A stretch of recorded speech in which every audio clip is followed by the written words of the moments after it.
Hello fish lovers అందరికీ welcome. చాలా రోజులైంది కదా ఒక మంచి వీడియో తీసుకొచ్చి. ఈరోజు వీడియో ఏంటంటే బీటా ఫిష్ని ఎలా కేర్ చేయాలి ఏంటని చెప్తాను అనమాట.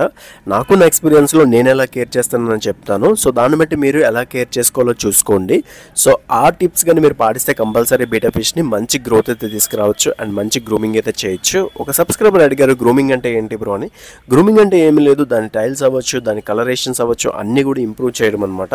దాన్ని బాగా పెంచడాన్ని గ్రూమింగ్ అని అంటారు. అంటే బాగా గ్రూమ్ చేయడం అనమాట. ఫర్ సపోజ్ మనమే ఉన్నాము, ఒక హెయిర్ స్టైల్ చేసుకుంటాము, ఒక బియర్డ్ నీట్గా చేసుకుంటాము. సో అవన్నిటిని మనం గ్రూమింగ్ అని అంటాం అనమాట. చూడడానికి బీటా అనేది చాలా అట్రాక్టివ్గా కనిపించాలి, దాన్ని గ్రూమింగ్ అంటారు. అయితే ఇప్పుడు మన బీటాని ఎలా కాపాడుకోవాలనేది చెప్తాను. సో ఫైనల్ నేను రేపటి నుండి అయితే నేను వీడియోస్ అయితే పోస్ట్ చేద్దాం అనుకుంటున్నాను. మెయిన్లీ బీటాస్ మీద కాన్సన్ట్రేషన్ పెట్టి మంచి వీడియోస్ అయితే తీసుకొద్దాం అనుకుంటున్నాను. మీరేమంటారో కామెంట్ సెక్షన్లో కామెంట్ చేయండి. బీటా ఫిష్ని మెయిన్లీ ట్యాంక్స్లో అవ్వచ్చు, లేదా బౌల్స్లో అవ్వచ్చు, సీసాల్లో అవ్వచ్చు, ఎందులో పెంచినా మంచి గ్రూమింగ్ అయితే తేవచ్చు అనమాట. కాకపోతే ఏంటంటే వాటర్ క్వాలిటీ అనేది ఇంపార్టెంట్. వాటర్లోనే మొత్తం ఉంటుంది అనమాట. కాకపోతే బిగ్ సైజ్ కంటైనర్స్ని యూజ్ చేయాలన్నమాట. మినిమం 1 లీటర్కి పైబడే వాటర్ అయితే యూజ్ చేయాలి. 1 లీటర్ లోపలైతే చిన్న చిన్న బౌల్స్ని అయితే పెట్టకండి. మ్యాక్సిమం మంచి క్వాలిటీ బౌల్స్ని యూజ్ చేయండి. ప్లాస్టిక్ని వాడిన ప్రాబ్లం లేదు, కాకపోతే కొంచెం బిగ్ సైజ్ కంటైనర్స్ని వాడండి. అప్పుడు బీటా అనేది మంచి గ్రోత్ అయితే వస్తుంది అనమాట. అదేవిధంగా మీరు వాడే వాటర్ సగం ఓల్డ్ వాటర్ యూజ్ చేయండి, సగం ఫ్రెష్ వాటర్ యూజ్ చేయండి. అండ్ నేను సగం ఫ్రెష్ వాటర్ యూజ్ చేసిన తర్వాత ఇందులో బాదం లీఫ్ నానబెట్టిన వాటర్ని అయితే వేస్తున్నాను అనమాట. అండ్ రాక్ సాల్ట్ని కూడా ఇందులో అయితే యాడ్ చేస్తామన్నమాట.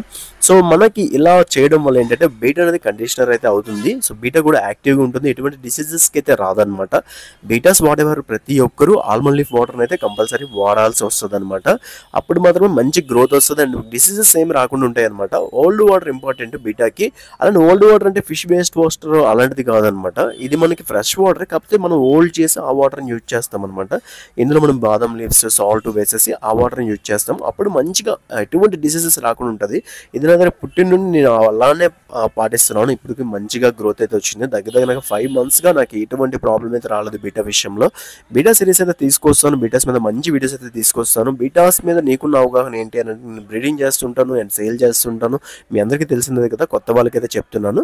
ఆల్మోస్ట్ మనం వైట్ ప్లకార్డ్స్ అయితే బ్రీడ్ చేయడం జరిగింది, వాటి బేబీస్ అనమాట. మండే నుండి బీటాస్ మీద అయితే వీడియోస్ అయితే తీసుకొద్దాము. ఎలా బ్రీడ్ చేస్తాము, ఎలా గ్రోత్ చేస్తాము, ప్రతి ఒక్కటి కూడా డీటెయిల్గా చెప్తాను. అండ్ బీటా సిరీస్ అయితే మొదలు పెట్టాను ఈ ఛానల్లో and Shri Ganapati fish farm 2 ఛానల్స్లోనైతే అప్లోడ్ చేయబోతున్నాను.